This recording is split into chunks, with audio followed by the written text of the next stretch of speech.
نحمده ونصلي على رسوله الكريم أما بعد فقد قال الله تبارك وتعالى إن عدة الشهور عند الله 12 شهرا في كتاب الله يوم خلق السماوات والأرض منها 4 حرم ذلك الدين القيم فلا تظلموا فيهن أنفسكم وقاتلوا المشركين كافة كما يقاتلونكم كافة واعلموا أن الله مع المتقين. قال النبي صلى الله عليه وسلم إن الزمان قد استدار كهيئة يوم خلق الله السماوات والأرض منها 4 حروف إلى آخر الحديث. কাছের দূরের দেশে প্রবাসে সকলকে জানাই আন্তরিক শুভেচ্ছা। আজকে আমরা আলোচনা করব একটি গুরুত্বপূর্ণ বিষয়, হিজরি নববর্ষ দিন। হিজরি সন কীভাবে সূচনা হয়েছে এ সম্পর্কে কিছু আলোচনা করার চেষ্টা করব ইনশাআল্লাহ। হিজরি সন এটি মুসলমানদের ইমানদারদের সন। হিজরি সন যদিও বা এটি আরবি মাস হিসেবেই, কিন্তু সমগ্র পৃথিবীর মুসলমানদের সন হচ্ছে হিজরি সন। এই হিজরি সন এটা হযরত ওমর রাদিয়াল্লাহু তাআলা আনহু প্রবর্তন করেন। হযরত ওমর রাদিয়াল্লাহু তাআলা আনহুর জামানার মধ্যে বিভিন্ন অঞ্চল থেকে গভর্নররা ওমর রাদিয়াল্লাহু তাআলা আনহুর নিকটে চিঠি প্রেরণ করতেন। তেমনিভাবে হযরত ওমর রাদিয়াল্লাহু তাআলা আনহু বিভিন্ন গভর্নরদের নিকটে চিঠি প্রেরণ করতেন। তো সেই চিঠিগুলোর মধ্যে তারিখ থাকতো এবং মাসের নাম থাকতো, কিন্তু সনের উল্লেখ থাকতো না, যার কারণে 1 বছর 2 বছর কয়েক বছর অতিক্রম করার পরে এই ফরমানটি, এই হুকুমটি, এই বিধানটি কোন বছরে জারি করা হয়েছে, কোন সময় করা হয়েছিল সেটা জানা থাকতো না। জানা না থাকার কারণে রাষ্ট্রীয় বিভিন্ন কার্যক্রমের মধ্যে ব্যাঘাত সৃষ্টি হয়ে যেত। সেজন্য হযরত আবু মুসা আশআরী রাদিয়াল্লাহু তাআলা আনহু হযরত ওমর রাদিয়াল্লাহু তাআলা আনহুর নিকটে আবেদন করলেন যে আপনি যে আমাদের নিকটে বিভিন্ন ধরনের ফরমান জারি করেন, চিঠি পাঠান, আমরা যে আপনার নিকটে চিঠি পাঠাই সেগুলোর মধ্যে কোনো সনের উল্লেখ থাকে না, যার কারণে আমাদের কার্যক্রম চালাতে ব্যাঘাত সৃষ্টি হয়ে যায়। তো হযরত আমর বিন আস রাদিয়াল্লাহু তাআলা আনহু ওমর রাদিয়াল্লাহু তাআলা আনহুকে বললেন, যদি একটা সন নির্ধারণ করা যায় তাহলে সেটা আমাদের জন্য সুবিধা হয়। তো হযরত ওমর রাদিয়াল্লাহু তাআলা আনহু ওই সময়ের মধ্যে যারা বিজ্ঞ সাহাবায়ে কেরামগণ ছিলেন তাদেরকে পরামর্শের জন্য ডাকলেন। তো বিজ্ঞ সাহাবায়ে কেরামদের পরামর্শের মধ্যে বিভিন্ন ধরনের যে হযরত ওমর রাদিয়াল্লাহু তাআলা আনহু হিজরি সনের গুরুত্ব তুলে ধরলেন এবং এরকম একটি হিজরি সনের প্রয়োজন দরকার, যাতে করে দেশের কার্যাবলী, সরকারি রাষ্ট্রীয় কার্যাবলীগুলো সুন্দরভাবে পরিচালনা করা যায়। সেজন্য তখন সেই মজলিসের মধ্যে এক একজন সাহাবায়ে কেরাম এক একটা তারা পরামর্শ দিয়েছেন। কেউ বলেছেন যে খ্রিস্টানদের মতো, যে খ্রিস্টানরা যেভাবে হযরত ঈসা আলাইহিস সালামের জন্মলগ্ন থেকে তারা মানে ইংরেজি তারিখ তারা সূচনা করেছেন, তেমনিভাবে আমরাও রাসূল সাল্লাল্লাহু আলাইহি সাল্লামের যেদিন জন্মগ্রহণ করেছে তখন থেকে আমরা হিজরি সনটা আমরা নির্ধারণ করি। আবার অনেকে বলছেন যে হুজুর সাল্লাল্লাহু আলাইহি ওয়াসাল্লাম যখন মৃত্যুবরণ করেছেন মৃত্যুর ওফাতের সময় থেকে আমরা এই হিজরি সনটাকে আমরা নির্ধারণ করি। আবার অনেকে বলেছেন যে হুজুর সাল্লাল্লাহু আলাইহি ওয়াসাল্লাম যখন নবুয়ত প্রাপ্ত হয়েছেন যে বছর, তখন থেকেই আমরা হিজরি সনটাকে আমরা নির্ধারণ করতে পারি।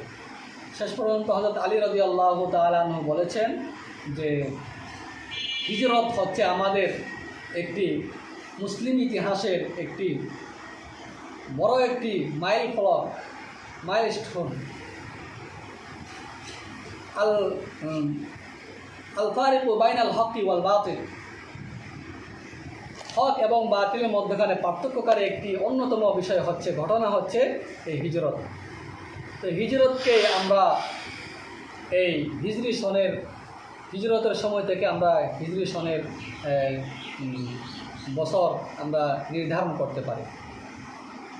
তো এইসব হযরত আলী রাদিয়াল্লাহু তাআলা আনহুর পরামর্শক্রমেই এই আলী রাদিয়াল্লাহু তাআলা আনহুর পরামর্শটা সবার কাছে খুব পছন্দ হয়েছে। সেই হিসাবে আলী রাদিয়াল্লাহু তাআলা আনহুর এই পরামর্শ অনুযায়ী হিজরতের সময় থেকে নিয়েই হিজরি সনের সূচনাটাকে নির্ধারণ করা হলো। কিন্তু হুজুর সাল্লাল্লাহু আলাইহি ওয়াসাল্লাম কিন্তু এখানের মধ্যে হিজরি সনের প্রথম মাসকে নির্ধারণ করা হয়েছে মুহররম মাস, অথচ যে হুজুর সাল্লাল্লাহু আলাইহি ওয়াসাল্লাম হিজরত করেছেন হচ্ছে রবিউল আউয়াল মাসের মধ্যে। রবিউল আউয়াল মাসে হিজরত করছে, কিন্তু সেটাকে রবিউল আউয়াল মাসকে হিজরি সনের প্রথম মাস নির্ধারণ না করে মুহররম মাসকে প্রথম মাস হিসেবে নির্ধারণ করা হয়েছে। এর কয়েকটি কারণ বলা হয়েছে। এর মধ্যে অন্যতম একটি কারণ হচ্ছে যে বলা হয়েছে যে জিলহজ মাসের মধ্যে সকলেই হজ করে সবাই নিজ নিজ বাড়িতে চলে যায়। বাড়িতে যাওয়ার পরে আবার নতুনভাবে নিজের জীবনকে শুরু করে, যাত্রাকে শুরু করে। সেই হিসাবে সেই জন্য মুহররমকেই, জিলহজ মাসের পরে যেহেতু মুহররম মাস, সেই জন্য মুহররম মাস থেকেই হিজরি সনের প্রথম মাস নির্ধারণ করা হয়েছে। তেমনিভাবে যে মুহররম মাসকে এই জন্যই হিজরি সনের প্রথম মাস হিসেবে ধরা হয়েছে যে মুহররম মাসের মধ্যে হুজুর সাল্লাল্লাহু আলাইহি, যদিও হুজুর সাল্লাল্লাহু আলাইহি ওয়াসাল্লাম রবিউল আউয়াল মাসে হিজরত করেছেন, কিন্তু মুহররম মাসের মধ্যে হুজুর সাল্লাল্লাহু আলাইহি ওয়াসাল্লাম মুহররম মাস থেকেই হিজরত করে নিয়ত করেছিলেন, ইচ্ছা করেছিলেন। সেই জন্যই মুহররম মাসকে হিজরি সনের প্রথম মাস নির্ধারণ করা হয়েছে। এই হিজরি সনের অনেক গুরুত্ব রয়েছে। হিজরি সন এটি মুসলমানদের ঈমান আকীদার সাথে, আমলের সাথে এটা জড়িত রয়েছে। কারণ এই হিজরি সনের গুরুত্ব অনেক বেশি। আমাদের ঈমানদারদের, মুসলমানদের নামাজ, রোজা, হজ, যাকাত, প্রত্যেকটি বিষয়, এগুলো কুরবানি, ঈদ উল ফিতর, সবগুলো এই হিজরি সনের সাথেই সম্পর্কিত। কেউ যদি একদিন আগে কেউ যদি 9 জিলহজ কেউ যদি কুরবানি করে, তাহলে তার কুরবানি হবে না। কেউ যদি শাওয়ালের 29 তারিখ থেকে যদি রোজা শুরু করে, তাহলে তার একটা রোজা বাদ চলে যাবে। এভাবেই আমাদের ঈমানদারদের, মুসলমানদের প্রত্যেকটি কাজ এই হিজরি সনের সাথে জড়িত রয়েছে। এই জন্য হিজরি সন এটি মুসলমানদের একটি গুরুত্বপূর্ণ ঈমান ও আকীদার সাথে সম্পর্কীয় একটি বিষয়, গুরুত্বপূর্ণ বিষয়। এবং এই হিজরি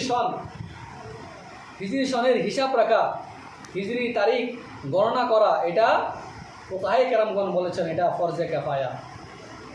ফরজে কিফায়া দায়িত্ব আমাদের ঈমানদারদের, নৈতিক আমাদের দায়িত্ব, জরুরি হচ্ছে যে হিজরি সন গণনা করা, তারিখ গণনা রাখা, মনে রাখা, এটা আমাদের জন্য ফরজে কিফায়া দায়িত্ব। আমাদের দেশের মধ্যে এটা ইসলামিক ধর্ম মন্ত্রণালয়ের পক্ষ থেকে, ইসলামিক ফাউন্ডেশনের পক্ষ থেকে তারা এটা প্রতি মাসেই তারা দেখে কখন চাঁদ উঠে, কখন মাস শেষ হয়, কখন বছর শুরু হয়, কখন ঈদ শুরু হয়, কুরবানি কখন শুরু হবে, হজ কখন শুরু হবে, সেটা তারা আদায় করে। তারা আদায় করার কারণে আমাদের সকলের পক্ষ থেকে ফরজে কিফায়া দায়িত্ব আদায় হয়ে যায়। কিন্তু ঈমানদার হিসাবে, মুসলমান হিসাবে আমাদের সকলেরই কর্তব্য হচ্ছে, দায়িত্ব হচ্ছে এই হিজরি সন তারিখ গণনা করা, এটা মনে রাখা। এবং এই হিজরি সন যে 47 হিজরি এখন অতিবাহিত হয়ে যাচ্ছে, কয়েকদিন পরেই যে হিজরি সন আমাদের 1448 হিজরি শুরু হয়ে যাবে। একটা বছর অতিক্রম করার পরে আরেকটি বছর শুরু হবে। একটি বছর চলে যাচ্ছে আমার হায়াত থেকে, একটি মাস, একটি বছর আমার হায়াত থেকে, 70, 80, 90 বছর হায়াত থেকে একটি বছর অতিক্রম হয়ে যাচ্ছে। সামনে একটি বছর আসতেছে। এর দ্বারা আমাদের কী করা উচিত ছিল? আমাদের হিসাব করা উচিত যে বিগত বছর 47 হিজরিতে আমাদের জীবন থেকে যে একটি বছর চলে গেল, আমি কয়টি নেকি উপার্জন করতে পারছি, কয়টি গুনাহ আমার কাছ থেকে হয়েছে, আমি তওবা করতে পারছি কিনা, এবং কয় ওয়াক্ত নামাজ আমার কাজা হয়েছে, কয় ওয়াক্ত নামাজ আমি জামাত সহকারে আদায় করতে পারছি, তাহাজ্জুদের নামাজ কয়দিন আদায় করছি, নফল নামাজ কয়দিন আদায় করছি। এটাই হচ্ছে আমাদের একজন ইমানদারের, একজন মুসলমানের, সত্যিকার অর্থে একজন মুসলমান ইমানদারের আমাদের দায়িত্ব হচ্ছে হিসাব করা। হাসিবু কবলা আন্ত হাসাবু, যে হিসাব করার আগেই কিয়ামতের আল্লাহ রাব্বুল আলামিন হাসরের ময়দানে আল্লাহ রাব্বুল আলামিন হিসাব নেওয়ার আগেই হিসাব করা, নিজে হিসাব করা, আমি কতটুকু নেক কাজ করতে পারছি, কতটুকু গুনাহ করছি, কয়টা গুনাহ থেকে আমি তওবা করছি, কয়টা গুনাহ থেকে আমি বেঁচে থাকতে পারছি। এটা হচ্ছে একজন ইমানদারের কাজ। আজকে আমরা এই যে বিশ্বকাপের খেলা শুরু হয়ে গেছে, আমরা এই খেলার জন্য আমরা দিন রাতকে রাত আমরা জাগ্রত থাকতে পারি, খেলা দেখার জন্য আমরা ঘুম ভেঙে জাগ্রত থাকতে পারি, কিন্তু আমরা ফজরের নামাজ আদায় করার জন্য এক ওয়াক্ত নামাজ আদায় করার জন্য আমরা মসজিদে আসতে পারি না। এক ওয়াক্ত নামাজ আদায় করতে 20, 10, 15 মিনিট লাগে, কিন্তু খেলা আমরা ঘন্টাকে ঘন্টা খেলার জন্য আমরা অপচয় করছি, নষ্ট করছি। অথচ আল্লাহ রাসূল সাল্লাল্লাহু আলাইহি ওয়াসাল্লাম বলেছেন, মান তাশাব্বাহা বিকওমিন ফাহুয়া মিনহুম, যে জাতি যার সাথে সম্পর্ক রাখে তার হাসর হবে তাদের সাথে। আজকে যারা এই কাফের মুশরিক যাদের খেলতেছে, তাদের যাচ্ছি, তাদের পোশাক আমরা পরিধান করতেছি, তাদেরকে আমরা লালন করতেছি অন্তরের মধ্যে। এই বিষয়কে নিয়ে আরও খেলা নিয়ে আমরা কত ধরনের জুয়া ইত্যাদি খারাপ কাজের মধ্যে আমরা জড়িত হয়ে যাচ্ছি। অথচ এটা একজন ইমানদার, একজন মুসলমান হিসাবে এটা আমাদের জন্য কোনোভাবেই উচিত না। সেই জন্য আমাদেরকে অবশ্যই আমাদের ঈমানকে, আমাদের মুসলমানিত্বকে আমাদেরকে অবশ্যই, আমাদের গয়রত, আত্মমর্যাদাকে অবশ্যই বজায় রাখতে হবে। আল্লাহ রাব্বুল আলামিন আমাদের সকলকে তৌফিক দান করুন। আমিন। ওয়া আখিরু দাওয়ানা আলহামদুলিল্লাহি রাব্বিল আলামিন।